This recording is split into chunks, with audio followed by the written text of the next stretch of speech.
এমন একটা কাস্টমার এমন একটা কাজ করবে একদমই ভাবতে পারিনি। নেল পলিশের ওখানে দেখি 2টো নেল পলিশ কম আছে। তারপরে আমি আংটির কাছে দেখলাম ওখানেও একটা আংটি কম আছে। তারপরে ভাবলাম না যে আরও অনেক কিছু চুরি করতে পারে। তারপরে আমি ব্রেসলেটের কাছে গেলাম এবং ব্রেসলেটগুলো দেখলাম সেখানেও একটা ব্রেসলেট অবশ্যই কম আছে। তারপর ভাবলাম না আমাকে সিসিটিভি ক্যামেরা চেক করতে হবে, কারণ এখানে 2টো কম আছে, ওখানে একটা কম আছে। তারপরে ক্যামেরা চেক করার পর ধরা পড়লো। তারপরে কাস্টমারের বাড়ির নাম্বারটা ম্যানেজ করার জন্য আমি 2-1জনকে ফোন করলাম এবং তাদেরকে বললাম যে এই লোকের এই ছবি পাঠালাম তাদের হোয়াটসঅ্যাপে, যে এর নাম্বারটা বা এর বাড়ির লোকের আমাকে পাঠিয়ে দাও। অনেক চেষ্টার পর অবশেষে আমাকে নাম্বারটা দিল এবং আমি ফোন করলাম এবং তাদের বাড়িতে পুরো ডিটেলসে ঘটনাটা বললাম, কিন্তু তারা কেউ মানতে রাজি হচ্ছে না যে তার মেয়ে চুরি করেছে।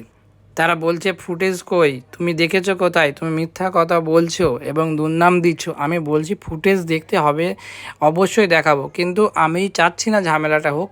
আমি চাইছে জিনিসটা যা নিয়েছে আমাকে ফেরত দিয়ে দেখ, তাহলে সলভ হয়ে যায় প্রবলেমটা। অবশেষে আমাকে ফুটেজগুলো কালেক্ট করতে হলো এবং প্রত্যেকটা ফুটেজ স্টেপ বাই স্টেপ তাদের দিতে হলো। যখন একটা ফুটেজ দিই তখন একটা মানলো, কিন্তু আর আদার্সগুলো মানছে না, ওই জন্য আমাকে প্রত্যেকটা ফুটেজ দিতে হলো।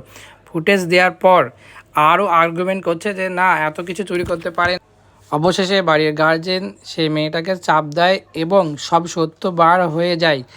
তারপরে আমার কথাগুলো তারা মানতে শুরু করে এবং বলে যে এ ভুল করে ফেলেছে, তুমি ওকে ক্ষমা করে দাও, সব জিনিসগুলো বাড়ি গিয়ে ফেরত দিয়ে আসছি। আমিও তো এতক্ষণ ধরে সেটাই বলতে চাচ্ছি যে কাস্টমারকে আমরা যথেষ্ট ভালোবাসি এবং বিশ্বাস করি, তাদের হাতে সব ছেড়ে দিই।